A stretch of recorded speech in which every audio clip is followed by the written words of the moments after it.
Martes 3 de marzo de 2015, iniciamos con la entrevista de Informa TVX. Ya han pasado 48 horas desde las elecciones del pasado domingo 1 de marzo y es importante conocer el análisis de resultados preliminares. Sabemos que los resultados definitivos serán divulgados por el Tribunal Supremo Electoral esta tarde, de manera que estaremos hablando ya de resultados en firmes hasta posteriormente que el Tribunal Supremo Electoral los haya comunicado. Pero es importante saber qué es lo que está sucediendo al interior de los partidos políticos, también los resultados preliminares que sí existen en firme de alguna manera dentro de los consejos municipales, candidatos que se han declarado ganadores y otros virtuales perdedores. Pero hablemos del contexto de la entrevista de los próximos minutos, y es que ante la falta de resultados preliminares debido a las fallas de transmisión anunciadas por el Tribunal Supremo Electoral, lo decimos, diversos partidos políticos han proclamado victorias y derrotas después de la elección del pasado domingo 1 de marzo.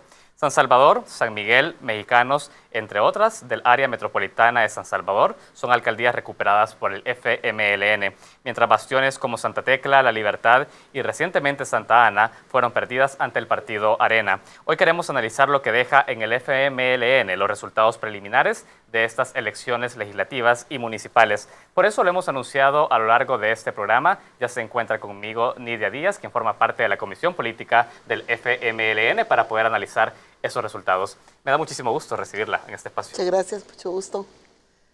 Bueno, muchísimas gracias. Han sido días y horas en las que han tenido que estar pendientes de los resultados electorales. ¿Cómo se ha vivido esos momentos, estas horas dentro del FMLN, Nidia? Bueno, con mucha pasión, ¿verdad? En el sentido de que ya es la hora de la verdad y has hecho una intensa campaña por todo el país. Y acá en San Salvador nosotros hemos acompañado a muchos compañeros alcaldes, alcaldesas, y te empiezan a dar los resultados, ¿verdad?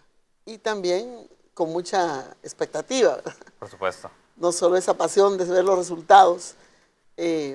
Nosotros hemos sido muy prudentes. El día primero, nuestro secretario general firmó, junto al resto de partidos políticos, el compromiso de no divulgar cifras o, digamos, candidaturas de diputados, etcétera, mientras el tribunal no dé el primer informe de escrutinio preliminar. Que se tiene pensado para esta tarde. Sí, y también esta tarde se instalarán las mesas para el escrutinio final.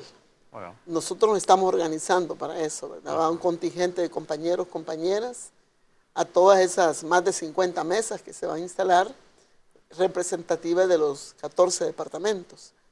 Y por supuesto, cuando uno pregunta cuántos días se va a tardar esta contada, ¿verdad? Bueno, hay compañeros que te dicen hasta una semana se va a tardar el escrutinio final. Entonces, ¿por qué? Por la complejidad del proceso mismo, ¿verdad?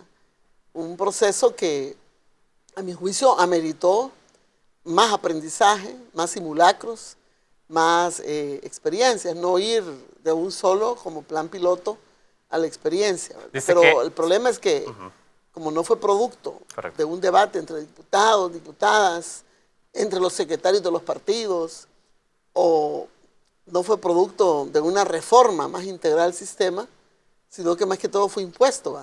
Hágase así, porque la sala de lo constitucional lo dice, y si usted, el legislador, no lo hace, lo va a tener que hacer el tribunal, ¿verdad? Pero esto va así. Muy bien. Es muy importante reconocer en el magistrado presidente, doctor Pineda, que él se afirmó que no estaba de acuerdo que se implementara en este periodo, sino que hasta el próximo, porque esto tenía que prepararse, no solo la capacitación a la gente misma, que va a asegurar la victoria, sino también el mismo pueblo, pues, aprendizajes, porque llegar de un día para otro con una forma nueva de votación es muy difícil. Nidia, usted ya ha dicho, se vaticinó en su momento que podría existir algún tipo de complicación al existir un margen estrecho de tiempo entre la sentencia y la capacitación que tenían que recibir tanto miembros de las juntas receptoras como el mismo Tribunal Supremo Electoral.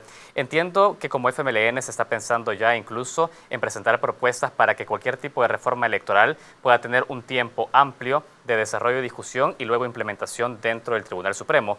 ¿Me podría comentar un poco más de eso? Sí. No es solo una idea de miembros del FMLN o del FMLN, sino es ya casi un consenso entre muchos sectores y también observadores internacionales, ¿verdad? Que te dicen, mire, en los estándares internacionales antes de 6 meses no se modifican las reglas y las leyes porque la gente tiene que tener un tiempo suficiente para prepararse. México, por ejemplo, tiene 1 año. Entonces, ya va a venir recomendaciones seguramente de que no se debe por ningún motivo cambiar reglas, mucho menos en 3 meses, 2 meses o 1 semana. Eso es muy perjudicial para la democracia, para la estabilidad en general y para los mismos electores, ¿verdad? Y también es una desconsideración de las personas que están en todo el Tribunal Supremo Electoral, desde la JRB hasta el último nivel del propiamente el organismo colegiado. Yo te digo, he conocido gente que ayer a las 9:30 de la mañana iba saliendo del centro de votación, el inframen, y me dicen, es porque no podíamos dejar en ningún momento la mesa. Yo como presidente, me dice un joven, no puedo, tengo que ser hasta el último instante, ¿verdad? Muy bien. Muy bien, Nidia, usted y ya lo deja muy claro, la observación es más bien en el procedimiento, en cómo poder ejecutar este tipo de sentencias para que puedan ser viables y debidamente discutidas en nuestro país, para no presentarse este tipo de retrasos tanto en el conteo en final como también el que se realizó en mesa. Ahora, yo quisiera preguntarle algo más de fondo, Nidia, y es el punto en cómo se está discutiendo también la reforma electoral en nuestro país. Diversos analistas han señalado que las últimas reformas electorales han venido vía sentencia sala de lo constitucional y no vía asamblea legislativa, que es el ente encargado de reformar las leyes. ¿Cómo debería ser, y a partir de esas experiencias vividas en los últimos años, la discusión sobre la reforma electoral en nuestro país? ¿Hay lecciones aprendidas desde el lado de asamblea legislativa sobre esto? Mira, lo primero es respetar la independencia de poderes y asumir lo que la Constitución nos manda a cada uno, ¿verdad? Porque si yo a través de la sala de lo constitucional, con sentencias y resoluciones, empiezo a usurpar las funciones de la Asamblea Legislativa, a partir de decir, yo creo que la justicia debe ser así, la política debe ser así, lo electoral debe ser así, y que considero que así debe ser, y lo hago como sentencia, y cúmplase. Y no debe ser así, lógicamente. ¿Por qué? Porque precisamente para hacer una constitución de la República hay un consenso social, ¿verdad? Un consenso social que a través de los representantes, que son los legisladores, se llega a entender uno. Y hay debate entre los políticos para construir las reglas electorales. ¿Usted coincide con la lectura que ha existido pasividad dentro de la clase política en discutir esas reformas? No, mira, después de los acuerdos de paz, se hizo un acuerdo político para que hubiera segunda vuelta en el año 94, porque el expresidente Calderón Sol no sacó el 50% más 1. Y entre los dos partidos, FMLN Arena, con nuestros candidatos, en aquel momento Rubén Zamora, hicimos un acuerdo largo que entendía un registro nacional de personas naturales, un documento único de identidad, municipios, consejos municipales plurales, la ley de partidos políticos, el voto residencial, el voto en el exterior, la despartidización del órgano electoral. Bueno, una serie de acuerdos que venían a fortalecer lo que habíamos logrado en los acuerdos de paz sobre el sistema electoral. Y de eso se ha tratado estos años, de venir ya pactados, construyendo todas esas leyes. Por ejemplo, la ley de partidos políticos y la ley de consejos municipales plurales, que son aplicados en esta elección, eso está bien, pero ya las otras reglas, ¿verdad? El candidato independiente, el voto preferencial, el voto cruzado, todo eso que te altera totalmente, ¿verdad? Entonces, eso no vino de un consenso entre los políticos, de un entendimiento consensuado entre los políticos y en la Asamblea Legislativa, que es el órgano que legisla. ¿Y formaba parte de la agenda de la reforma electoral de los partidos políticos justamente el voto preferencial, el voto de candidatos no partidarios? No necesariamente, no habíamos tocado eso, pero por eso era mucho más importante seguirlo debatiendo y discutiendo. Ahora viene una etapa en donde vamos a dialogar, vamos a buscar cosas en conjunto y un punto tendrá que ser la reforma del sistema democrático, político, electoral del país para poder profundizar la democracia y no complicar ni entorpecer el funcionamiento de la democracia misma, ni de los partidos políticos, ni del electorado, porque aquí la persona más complicada al final son los que votan. Y ves que mucha gente no podía hacerlo bien y se estaba un montón de tiempo. Eso es muy complicado. Y también el aparato electoral, ¿verdad? pero el pueblo realmente no se merece que le compliquemos la vida. La Constitución dice que hay que facilitarle al elector el libre ejercicio de su derecho soberano y no tienes que estarle complicando la vida. Por más que esas complicaciones que usted menciona hacia la ciudadanía, según lo que se establece por diversas organizaciones sociales y la misma sala de lo constitucional, van en avance a la libertad del electorado. Nidia, ¿usted coincide en esto? De libre ejercicio. Mira, hay formas de forma, ¿verdad? La gente se sentía muy libre también eligiendo solo la bandera hasta el año 2012. Luego el 2012 vino el voto preferencial por rostros en un mismo partido y ahora le introducen votar simultáneamente por distintos partidos, fragmentar su propio voto. Los ciudadanos a veces no les gusta que le partan en 7 pedazos, 8 pedazos su voto, quiere darlo directamente. Además, las personas han comprendido que detrás de cada rostro debe de haber un proyecto. No es así como el independiente, que solo yo he inventado qué hacer. En cambio, los partidos tienen procesos para presentar ofertas. Entonces, creo que ya habían formas en que el soberano, que es el pueblo, puede elegir y decidir en la forma que estaba establecida. Excelente. Nidia, yo quiero quedarme con ese análisis porque tengo que hacer un corte, me indican. Vamos a seguir hablando sobre ese tema. Es importante conocer más en detalle este análisis que usted nos está planteando. Lo seguiremos haciendo al volver de la pausa. Nosotros continuamos con Nidia Díaz, que forma parte de la Comisión Política del FMLN. Ya regresamos.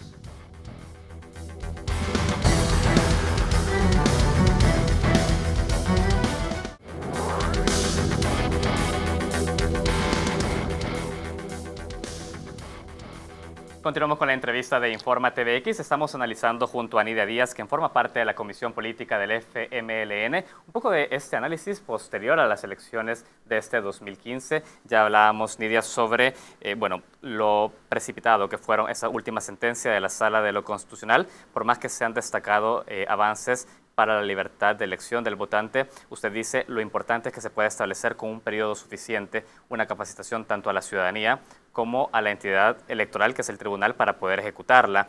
Ahora, nos está llevando este análisis a una discusión de fondo, y es que por más que exista una oferta de partidos políticos para el elector, este sigue sin poder definir a quiénes elige dentro de las listas de cada partido políticos. Hablo de procesos de democracia interna dentro de los institutos partidarios.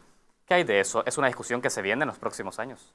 Mira, nosotros tenemos una experiencia de varias formas, ¿verdad? Primero, cuando el partido surge en el año 92, 93, era a través de procesos de convenciones, delegando el militante a otro convencionista la potestad de elegir candidatos. Después tuvimos primarias en el 2000, 2001, 2002, hasta el 2004. Las últimas propuestas fueron primarias internas. Todo el partido votaba, ¿verdad? Y lo que trajo esto fue una experiencia muy desgarradora en las mismas filas, ¿verdad? Porque cada uno ponía correlación, llevaba a más personas a decidir por él, ¿verdad? Y no por el proyecto mismo. Entonces, hoy hemos cambiado nosotros en 2006 para acá. Ya son elecciones nuevamente internas que tienen todo un proceso democrático desde abajo, porque empiezan las asambleas municipales, departamentales, hasta la Convención Nacional con las propuestas. Entonces, cada uno tiene formas distintas en los partidos. Viene ya un debate a profundizar ciertos mecanismos que garanticen que todos vamos a tener procesos internos donde la militancia va a participar y decidir. Muy bien. Esto es lo que se ofrece, ¿verdad? Y con las banderas, aunque magistrados y a mucha gente no le gusta, que dicen ya no existe las candidaturas puestas por orden de prelación. Pero la verdad es que si tú tienes un proceso interno, presentas bajo una bandera los que han salido en su orden de prelación. La voluntad de la base del partido. Sí, claro, ellos no salen necesariamente. Ya tuvimos la primera experiencia en el 2012 y no salieron ellos, en el orden que lo propuso el partido. Correcto. ¿Por qué? Porque ya el voto de preferencia te marca el rostro y es posible que alguien que vaya en tercera posición vaya a primera, como nos sucedió a nosotros. Correcto. El que iba en séptima pasó a quinta, el que iba en onceava pasó a cuarta, se movió. Entonces, ya lo sabe cualquier partido político, cualquier persona, que cuando tú presentas bajo tu bandera un orden de prelación, al final el candidato no sale. Es lo que nos está pasando ahorita. los votos de bandera nos dijeron cuántos diputados tiene cada partido. Ahora, ¿quiénes entran en esa cantidad de diputados? No se sabe. Eso lo decide el tribunal en base al conteo que hace de los rostros, Correcto. sea de un mismo partido o el voto cruzado que le dieron a un miembro de un partido. Exactamente. Entonces eso es lo que te va a determinar. Bueno, el Frente tuvo 11 en San Salvador, supongamos, porque el voto por bandera le dio esa cantidad. Ahora, Está confirmado que le dio 11 diputados en San Salvador. nosotros en nuestro su control, ¿verdad? control Porque todavía no tenemos lo informado, lo oficial por el tribunal. Correcto. Pero decimos, si nos dio 11 en San Salvador, ¿quiénes son esos 11 que entran, verdad? Todos vamos a entrar, pero ¿quiénes? O suponete en La Libertad, da 5. Puede haber dado 4, todavía no tenemos el dato preciso. ¿Y quiénes de esos entran? Eso te lo dice el número de marcas por rostro. Exactamente. O que te dan directamente como candidatos bajo un mismo partido o los que cruzaron, ¿verdad? Muy bien, muy bien. Y eso es lo que estamos esperando a esta hora. Y es justo lo que la sala determinó en esta sentencia de seguimiento, justamente que quienes iban a entrar en definitiva a esos escaños que se ganaran por el voto por bandera iban a ser aquellos que tuvieran la mayor cantidad de marcas, tal como usted lo explicaba en este Claro, momento. y no era, para nosotros, como hemos dicho, no era necesario hacer esa De resolución acuerdo. de seguimiento, le llaman ellos, y sobre todo a pocas horas de iniciar el proceso electoral, y que solo nos trajo confusión. Ya la gente decía no vale la bandera, y tuvimos que volver a explicar que sí valía la bandera. De acuerdo, ¿verdad? de acuerdo. Creó una inestabilidad innecesaria, incumpliendo un compromiso de ellos de que no iban a hacer ninguna resolución hasta después de la elección. Entonces, Exacto. por eso le inventaron de seguimiento, pero no hay justificación. Yo quiero agotar este punto con lo siguiente. Enidia, usted ha dicho, sin duda se tendrá que venir este proceso en el que cada partido político establezca sus procedimientos de elección interna. Es totalmente legítimo, no solo en El Salvador, en el mundo está la discusión, cómo también estos procesos terminan poniendo incluso atentados a proyectos de cada uno de los partidos políticos al hacer heterogénea la propuesta de cada uno de los candidatos. La pregunta es la siguiente, ¿cómo podría hacerse para garantizar una democracia interna en los partidos políticos manteniendo la coherencia de un programa de cada uno de estos? Es decir, que no entren contradicciones dentro del mismo partido político para poder tener una oferta clara al elector. No, es que uno se organiza alrededor de un proyecto, ¿verdad? Y lo sigue enriqueciendo.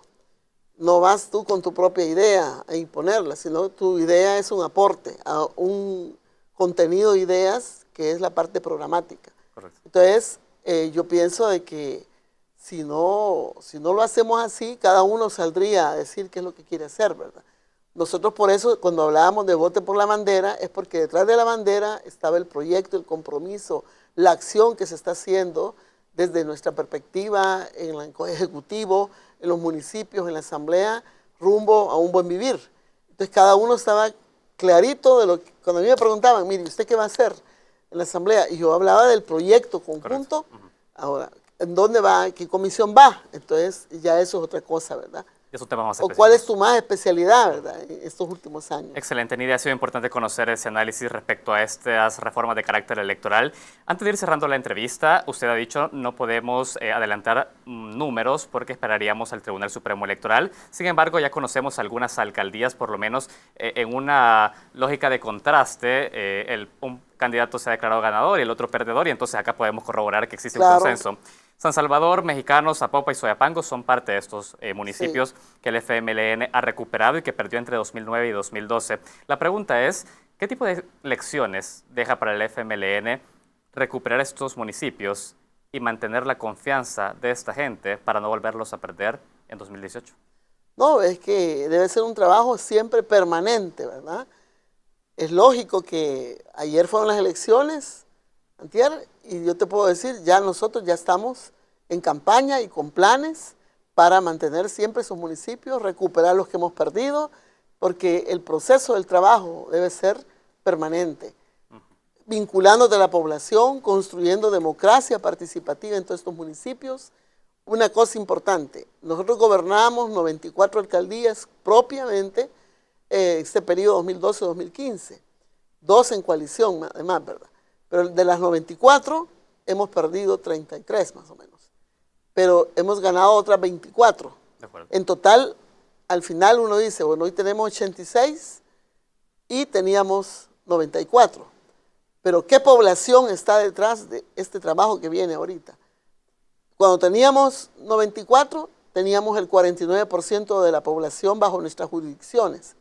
Hoy tenemos el 68% de la población salvadoreña en estas 86 alcaldías. O sea, son alcaldías que tienen a una cantidad de población mucho mayor. Cualitativamente, hay más responsabilidad y por supuesto hay que construir más democracia, más desarrollo. Y vamos a estar en todo el país y ahí donde estemos, aunque sea con un concejal, vamos nosotros a trabajar por la democracia participativa, por la transparencia, por la reactivación económica, la generación de empleo y también por, lógicamente, lo social, ¿verdad? Muy bien.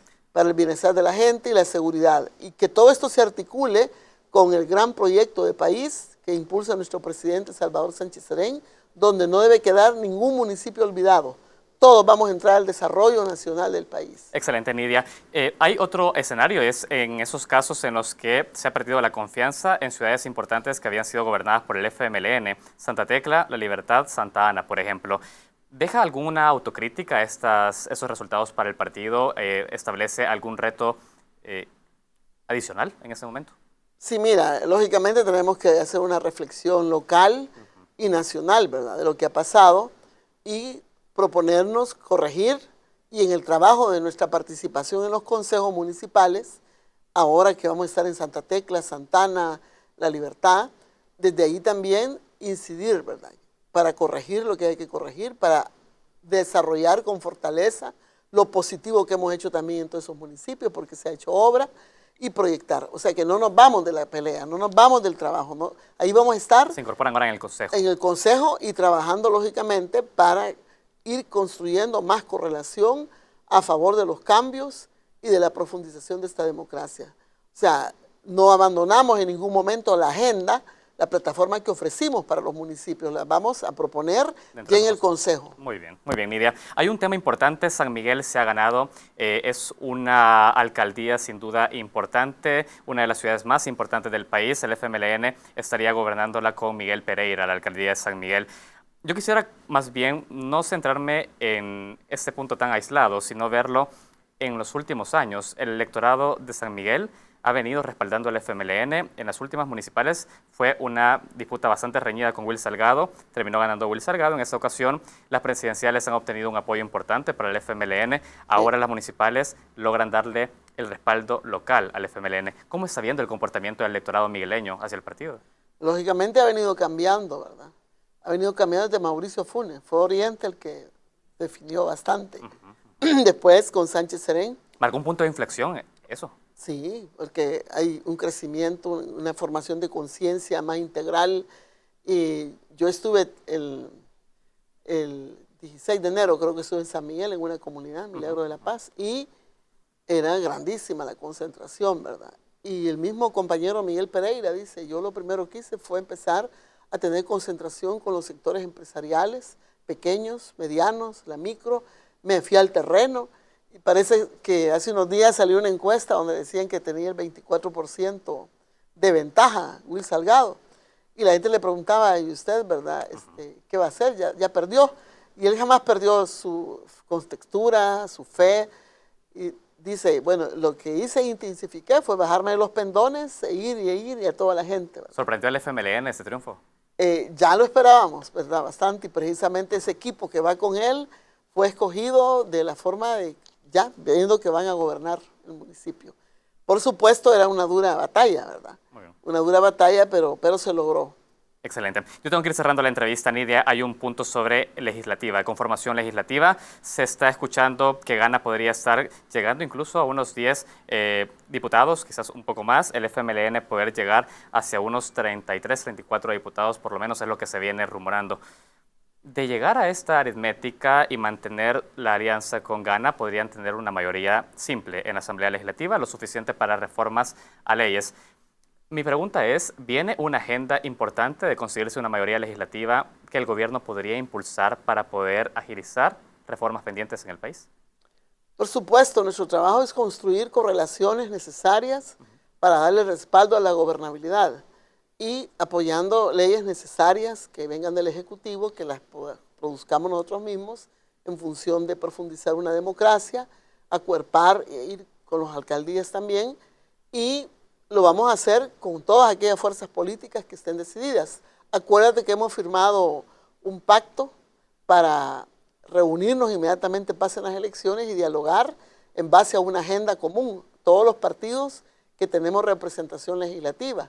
Eso lo hicimos el 12 de enero frente a la OEA y con el testigo de Salvador Sánchez Serén, ¿verdad?, como presidente, y hay ese compromiso. Entonces, sacar los temas más importantes para discutirlos y ver cómo hacemos la propuesta en la Asamblea y votamos por unanimidad. Tenemos también el plan del Salvador Seguro, producto de un amplio consenso del Consejo Nacional de Seguridad Ciudadana y Convivencia, que nos demanda una serie de leyes que hay que hacer en la Asamblea para realmente garantizar la seguridad de nuestro país. Ahí también tenemos otro espacio importante. No me puedo en este momento figurar una asamblea que solamente trabaje con un partido político. Creo que la vida nos demostró que muchas leyes que impulsamos en este periodo legislativo las hemos hecho con otros partidos también, no solo Gana, y que hemos hecho leyes por unanimidad también, ¿verdad?, con Arena, y que hay un espacio, digamos, una condición básica ahorita, que es ese entendimiento que hemos hecho para poder avanzar. Yo creo que con voluntad política y poniendo en el centro a la persona humana y su familia, a la patria, lo podemos lograr. Con esa reflexión yo tengo que despedirle a Nidia Díaz, que forma parte de la Comisión Política del FMLN. Ha sido un gusto tenerla en este espacio y poder analizar el post-elecciones. Seguiremos pendientes de esos resultados definitivos. Muchas gracias. Hasta luego. Muchas gracias y también a ustedes que nos han acompañado en esta entrevista. Tenemos más noticias para poder compartirles de Infórmate VX. Antes hacemos una pausa. Ya volvemos.